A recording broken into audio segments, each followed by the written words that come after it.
Keinformasi lainnya pemirsa, suasana Ramadan mulai terasa di ibu kota Nusantara. Ribuan jemaah dari berbagai daerah di Kalimantan Timur memadati Masjid Negara IKN untuk melaksanakan sholat tarawih bersama.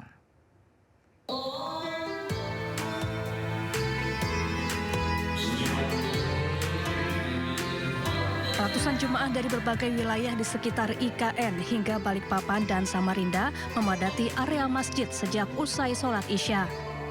Mereka datang untuk mengikuti rangkaian ibadah tarawih di masjid yang menjadi simbol peradaban baru di ibu kota negara ini.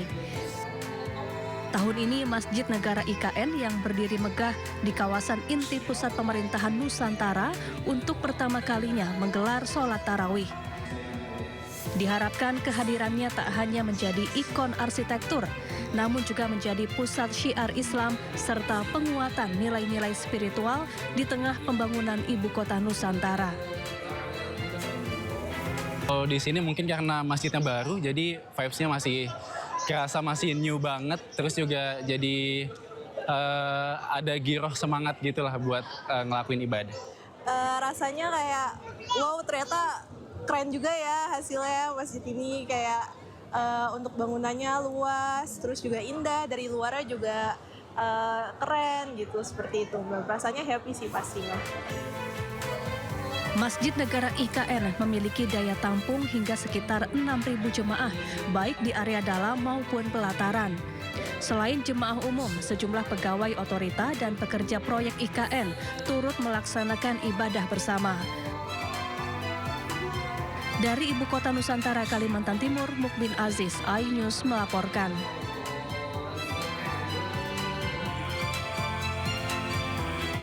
Pemirsa, Ramadan di Aceh tidak hanya menjadi momen mengingatkan ibadah, tetapi juga saat di mana tradisi turun-temurun pun hidup di tengah masyarakat. Salah satunya adalah kudapan lemang, hidangan khas Aceh yang selalu hadir untuk diburu saat waktu berbuka puasa.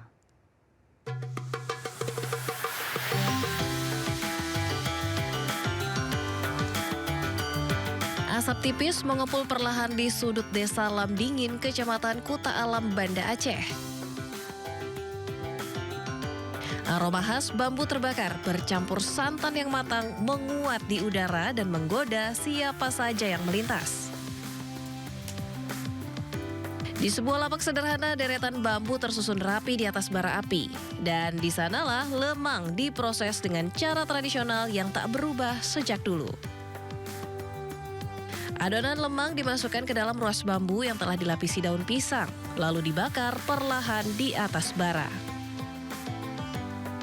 Di bulan Ramadan, permintaan meningkat drastis hingga bisa menggunakan ratusan bambu untuk memasak lemang. Penyajian lemang pun beragam. Ada yang menikmatinya dengan selai srikaya, durian, hingga rendang daging megang, hidangan khas Aceh.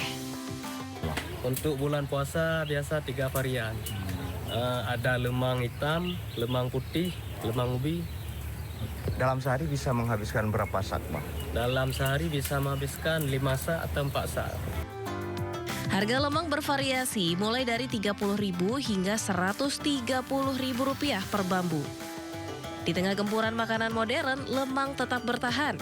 Lemang bukan hanya kudapan berbuka, tetapi simbol kebersamaan dan pengikat kenangan yang menghubungkan keluarga dan tetangga dalam momen sederhana. Dari Banda Aceh, Syukri Syarifuddin, iNews melaporkan. Pemirsa, buka puasa identik dengan minuman dingin segar bercita rasa manis seperti es dawet misalnya. Di Sidoarjo, Jawa Timur ada jajanan es dawet bakeran dan salah satu kuliner minuman legendaris yang dikenal sejak tahun 1955. Menggunakan bahan baku tepung sagu, es dawet bakeran banyak dicari oleh warga saat bulan puasa.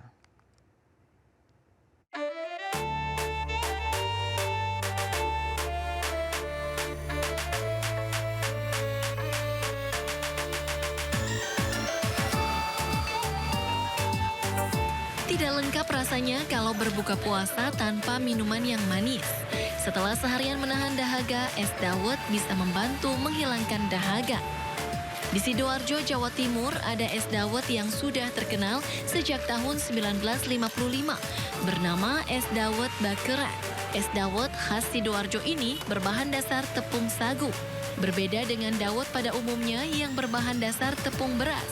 Es dawet bakaran ini sudah dijual secara turun-temurun dan selalu dicari warga saat bulan Ramadan sebagai menu minuman untuk berbuka puasa. Es dawet bakaran dijual dalam bentuk 2 kemasan, plastik dan gelas plastik yang dijual dengan harga Rp5.000 hingga Rp6.000 per porsi. Bakaran itu nama dari kakek. Jadi kalau orang Sidoarjo pasti nyebutnya dawetnya Pak Bakaran. Jadi nama itu yang dipakai. Perinciannya dari bahan dasarnya dawetnya itu kita pakai tepung sagu. Kalau yang lain kan biasanya kayak tepung beras, tepung kanji. Kalau kita pakai tepung sagu. Ada 3 varian rasa yang dapat dinikmati dari es dawet bakaran ini. Di antaranya rasa gula aren, pandan, dan rasa original. Karena rasanya yang khas dan legendaris, pembeli es dawet bakaran ini tidak hanya berasal dari Sidoarjo saja, namun banyak yang berasal dari luar kota Sidoarjo seperti Surabaya, Gresik, Mojokerto, hingga Pasuruan. Sering Mbak, karena sudah langganan ya dari sejak lama sekarang. Rasanya itu enak, gurih, terus nggak berubah dari yang dulu sampai sekarang, masih tetap. Untuk mendapatkan es dawet bakaran ini, pengunjung hanya bisa datang mulai jam 7 pagi hingga jam 2 siang. Karena setelah jam 2 siang, es dawet bakaran ini biasanya telah habis terjual. Dari Sidoarjo, Jawa Timur, Pramono Putra, iNews melaporkan.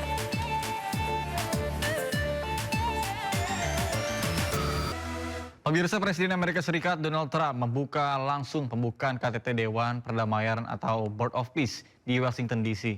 Dalam momen tersebut, Trump secara khusus memuji kepemimpinan Presiden Republik Indonesia Prabowo Subianto dan juga menyebut tidak berani melawannya.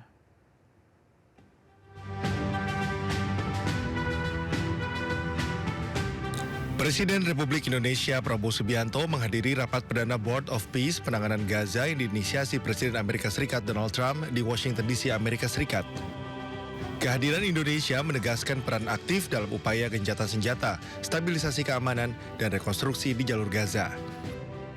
Rapat perdana Board of Peace atau BOP merupakan implementasi awal dari piagam Dewan Perdamaian yang diluncurkan untuk menangani secara khusus krisis Gaza melalui kerjasama negara-negara anggota. Forum ini dipimpin langsung oleh Presiden Amerika Serikat Donald Trump sebagai ketua dan melibatkan negara anggota serta observer. Dalam sambutannya, Trump menyempatkan diri memperkenalkan satu persatu anggota BOP dengan menyebutkan nama-nama kepala negara. Di momen ini pun ia menyapa Presiden Prabowo Subianto yang ia sebut sebagai sosok gigih hingga Trump mengaku enggan melawannya. A man that I really like a lot he's definitely tough. I don't want to fight him. President Prabowo of Indonesia, thank you very much. Please, this is a big guy. I tell you, I said, how many people in Indonesia? He said like 240 million. I said, no, say it again. How many? It's a big country you have. And you do a great job and respected by everybody. And thank you very much for being here. Thank you very much, Mr. President.